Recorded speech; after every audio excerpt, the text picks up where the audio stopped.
Selamat siang Bunda Fasil, teman kelompok saya dan teman-teman kelompok lain CGP Hebat Angkatan 9 yang saya banggakan. Izinkan kami kelompok 3 mencoba untuk melakukan praktek coaching dengan Alur Tirta dengan teman saya Pak Petrus Olah Peduli. Kami secara bergantian melakukan coaching dari 2 kasus yang berbeda. Pada kasus pertama, saya Veronica Cleopati berperan sebagai coach dan rekan saya Pak Petrus Olah Peduli berperan sebagai coachee. Sedangkan pada kasus 2 nanti saya berperan sebagai coachee dan rekan saya Pak Petrus Olah Peduli berperan sebagai coach. Mari kita sama-sama menyaksikan. Pada kasus pertama, seorang guru sangat memahami jika Pete adalah salah satu muridnya berbakat dalam berpidato. Ia mendorong Pete untuk mengikuti perlombaan pidato dalam bahasa Lamaholot tingkat kecamatan. Namun nampaknya Pete masih belum percaya diri. Bagaimanakah cara ibu dalam menanggapi hal ini? Alur Tirta yang pertama yaitu tujuan, tahap awal di mana kedua pihak coach dan coachee pembicaraan yang akan berlangsung, idealnya tujuan ini datang dari coachee.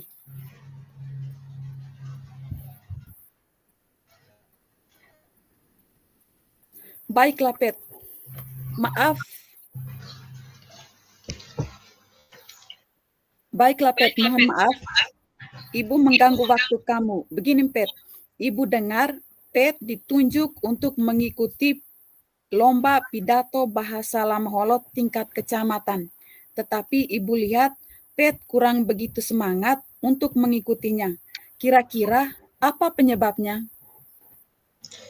Iya Ibu, saya memang ditunjuk untuk mengikuti lomba pidato bahasa Lamaholot tingkat kecamatan. Tapi saya merasa saya kurang percaya diri Ibu. Alur Tirta yang kedua, identifikasi.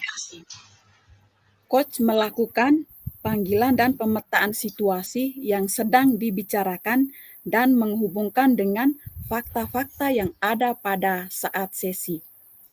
Oh begitu, Pete masih belum percaya diri. Coba jelaskan mengapa Pete kurang percaya diri untuk mengikuti lomba pidato bahasa Lamaholot tingkat kecamatan. Ya Ibu, karena saya merasa kurang pantas untuk mewakili sekolah. Karena dulu saya pernah mengikuti perlombaan sejenis, perlombaan pidato, tetapi saya gagal. Jadi saya malu Ibu kalau sampai saya gagal yang kedua kalinya. Baik, sekarang Ibu paham bagaimana perasaan Pete saat ditunjuk untuk mewakili sekolah dalam lomba pidato bahasa Lamaholot. Kami menunjuk Pete karena Pete mempunyai potensi bagus dalam bahasa Lamaholot. Menurut Pete, apa saja kemampuan kamu dalam berpidato, khususnya dalam bahasa Lamaholot? Ya Ibu, saya paling suka menghafal lagu-lagu yang berbahasa Lamaholot. Saya juga paling suka menonton teater, drama yang dimana di dalamnya adalah berbahasa Lamaholot. Saya juga mampu berkomunikasi aktif menggunakan bahasa Lamaholot dan saya mampu menyampaikan informasi dengan baik, dengan benar dalam bahasa Lamaholot Ibu. Alur Tirta yang berikut rencana aksi, di mana pengembangan ide atau alternatif solusi untuk rencana yang akan dibuat. Nah, itu kan bagus kemampuan kamu dalam berbahasa Lamaholot. Itu sudah lebih dari cukup loh untuk mengikuti perlombaan ini. Kira-kira apa rencana Pet agar Pet lebih percaya diri untuk bisa mengikuti perlombaan ini? Baik Ibu, rencana saya yang pertama saya akan menemui Ibu Anastasia Nainaban sebagai guru mata pelajaran mulok untuk membantu saya membuat pidato bahasa Lamaholot yang baik dan benar, atau membuat pidato yang bagus. Kemudian yang kedua, saya akan berlatih berpidato di depan cermin, supaya saya lebih percaya diri, Ibu.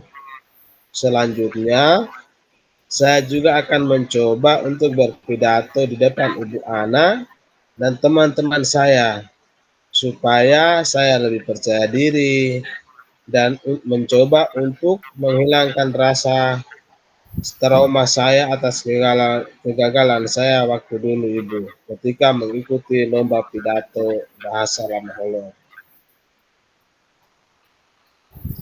Bagus sekali, ternyata rencana kamu luar biasa dan Ibu yakin kamu mampu lebih baik dari pengalaman yang pernah Pit alami.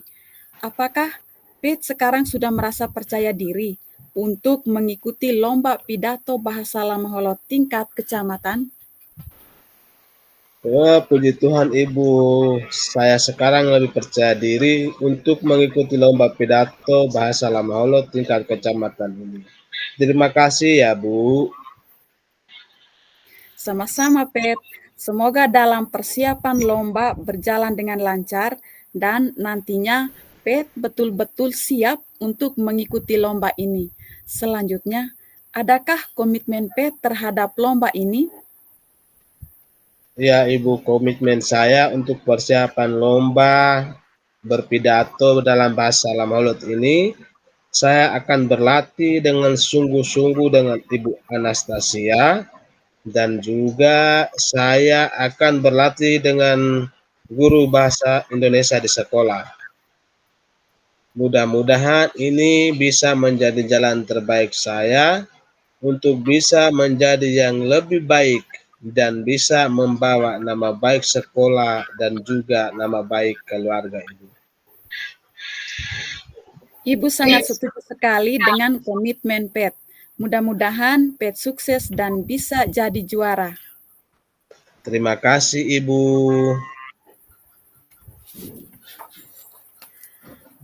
Baik teman-teman CGP Hebat dan Bunda Fasil, kami telah selesai melakukan praktek koci pada kasus pertama. Sekarang kami akan melanjutkan ke kasus yang kedua dengan saya berperan sebagai koci dan teman saya Pak Petrus Ola Peduli sebagai coach. Mari kita sama-sama menyaksikan. Baik, selamat siang Ibu Fasil. Selamat siang Bapak Ibu Guru Hebat. Selamat siang khusus juga buat Ibu Vero, yang mana menjadi kelompok bersama saya dalam menyelesaikan dua kasus, di mana ada coach dan coaching. Kita sudah melangkah pada kasus pertama, sekarang kita masuk pada kasus yang kedua, di mana kasusnya adalah seorang murid bercerita jika dia merasa diperlakukan tidak adil oleh seorang guru. Guru tersebut membuka les privat bahasa Inggris. Dan sebagian besar murid di kelas mengikuti les privat tersebut, kecuali murid tersebut. Murid itu merasa tidak nyaman ketika guru sering menyindir murid yang tidak mau ikut les privatnya. Bahkan, murid tersebut juga merasa bahwa nilai yang diberikan pun tidak adil. Para murid yang mengikuti les guru privat tersebut mendapatkan nilai yang lebih baik dari murid tersebut. Bagaimanakah cara menanggapi hal ini? Baik, dalam kasus kedua ini yang sudah disampaikan oleh Ibu Vero bahwa saya adalah coach Pak Pet sendiri, sedangkan Ibu Vero sebagai coach, di mana dalamnya adalah sebagai nama Jorge. Alur pertama tujuan umumnya itu di mana tahap awal di mana kedua pihak antara coach dan coach menyepakati tujuan pembicaraan yang akan berlangsung. Idealnya tujuan ini adalah datang dari Koci. Selamat siang, Pak. Bisakah saya minta waktunya? Saya ingin ngobrol dengan Pak sebentar. Apa boleh, Pak? Halo, siang juga Jorge. Wow, dengan senang hati. Mari, sini Jorge. Apa yang mau diceritakan pada Bapak, Jorge? Begini, Bapak. Belakangan ini saya merasa tidak nyaman dalam satu mata pelajaran. Hal tersebut sangat mengganggu pikiran saya, Bapak.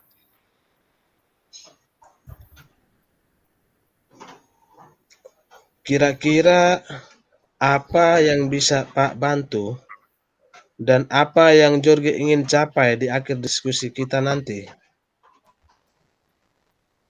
Saya hanya ingin mendapat solusi dari masalah saya, Bapak. Oh, begitu. Terus ada lagi, Jorge? Kiranya saya ingin memperbaiki cara belajar saya, Pak, agar mendapatkan nilai yang optimal dan merasa nyaman ketika belajar. Baik, kita masuk pada alur yang kedua, mengidentifikasi. Kos melakukan penggalian dan pemetaan situasi yang sedang dibicarakan dan menghubungkan dengan fakta-fakta yang ada pada saat sesi. Baiklah, sebelumnya bisa Jorge ceritakan hal apa yang membuat Jorge merasa tidak nyaman dalam satu mata pelajaran tersebut. Saya bingung, Bapak. Saya merasa belakangan ini saya diperlakukan tidak adil oleh seorang ibu guru dalam hal pemberian nilai ulangan. Apa yang membuat Jorge merasa tidak adil dari guru tersebut?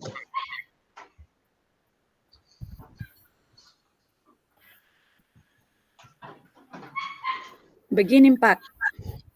Guru tersebut membuat les privat dan sebagian besar teman-teman saya di kelas mengikuti les privat tersebut, kecuali saya, Pak. Bisa dijelaskan lebih lanjut, apa yang membuat Jorge merasa tidak adil dengan gurumu membuka les privat tersebut? Saya merasa bahwa nilai yang diberikan tidak adil. Teman-teman yang mengikuti les guru tersebut mendapat nilai yang lebih baik dari saya, Pak.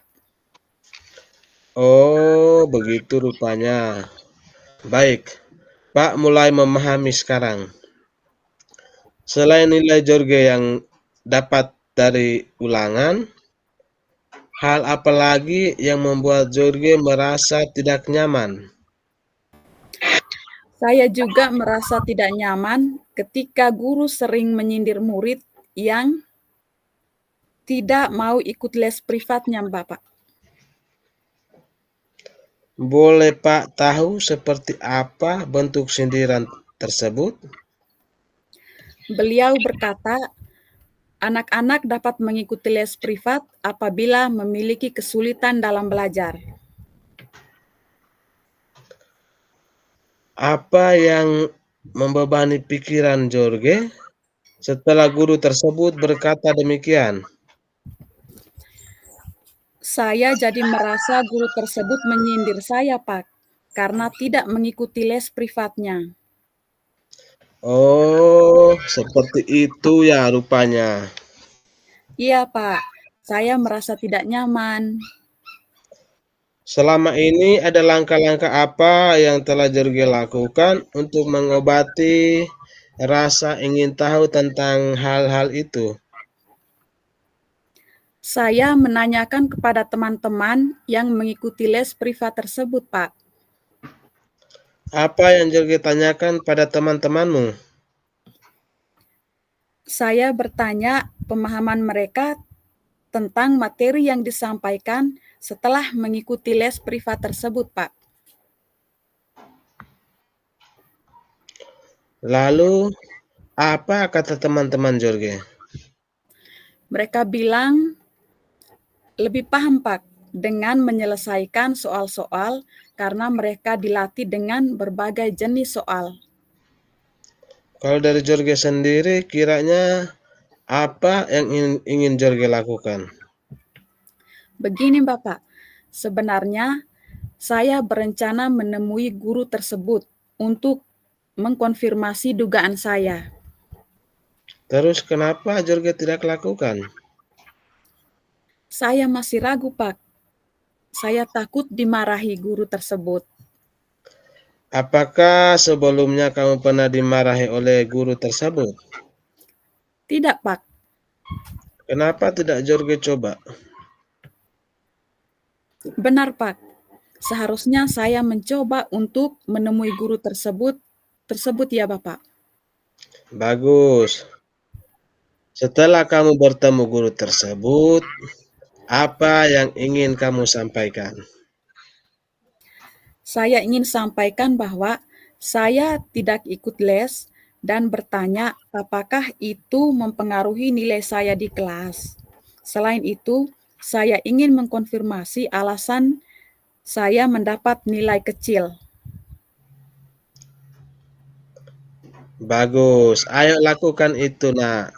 Selain itu, apa kekuatan yang kamu miliki sehingga kamu merasa yakin mendapat nilai tinggi walaupun Jorge tidak mengikuti les? Saya suka belajar, Pak. Setiap sore, saya selalu mengulang pembelajaran harian tersebut dan latihan soal. Selain itu, saya selalu membuat catatan yang rapi. Saya juga selalu ke orang tua atau teman-teman jika ada yang tidak saya pahami. Tetapi akhir-akhir ini, semenjak orang tua saya kena PHK, orang tua saya kehilangan pekerjaan, Pak, dan beralih berjualan jalan. Saya terpaksa membantu orang tua saya berjualan jalan di rumah pada sore hari, Pak. Jajan. Apakah hal tersebut mengganggu belajar Jorge? Saya rasa berpengaruh, Pak, karena waktu belajar saya jadinya berkurang. Nah, coba Jorge pikirkan kembali tentang nilai Jorge. Apakah disebabkan Jorge tidak ikut les privat atau karena Jorge kurang belajar? Wah, mungkin juga ya, Pak. Nah, menurut Jorge, apa yang bisa Jorge lakukan? Untuk mengikuti les, saya tidak mungkin, Pak, karena saya tidak memiliki uang untuk bayar les. Tapi saya akan meminta bantuan Sabon teman saya, Pak. Dia ikut les dan biasanya dia mau menjelaskan ke saya apa yang belum saya pahami. Jadi, apa rencana Jorge dalam mencapai tujuan? Rencana saya, Pak, pertama, saya akan menemui guru mata pelajaran tersebut dan menyampaikan ke guru bahwa saya tidak ikut les dan bertanya apakah itu mempengaruhi nilai saya di kelas. Lalu selain itu juga saya mengkonfirmasi jawaban tes yang diberikan. Dan saya akan belajar lebih giat lagi sehingga saya mendapatkan nilai yang tinggi walaupun saya tidak ikut les. Jika saya menemui kendala, saya akan meminta bantuan. Bagus. Pak sangat suka rencana Jorge itu. Lalu, komitmen apa yang Jorge lakukan untuk menjalankan rencana Jorge itu? Saya besok pagi akan menemui guru tersebut di sekolah, Bapak. Selain itu, saya akan belajar lebih giat lagi. Siapakah yang Jorge minta bantuan untuk menjalankan komitmen ini? Saya akan meminta bantuan teman Vero untuk mengingatkan saya dan membantu saya dalam belajar, Pak. Nah, itu baik Jorge lakukan. Terima kasih, Pak, sudah meluangkan waktu untuk mendengarkan cerita saya. Sama-sama Jorge. Ibu Fasil dan teman-teman CGP hebat, demikian praktek coaching dari kami kelompok 3, kurang dan lebihnya kami menyampaikan maaf. Waktu selanjutnya kami kembalikan ke Bunda Fasil dan teman-teman. Sekian dan terima kasih.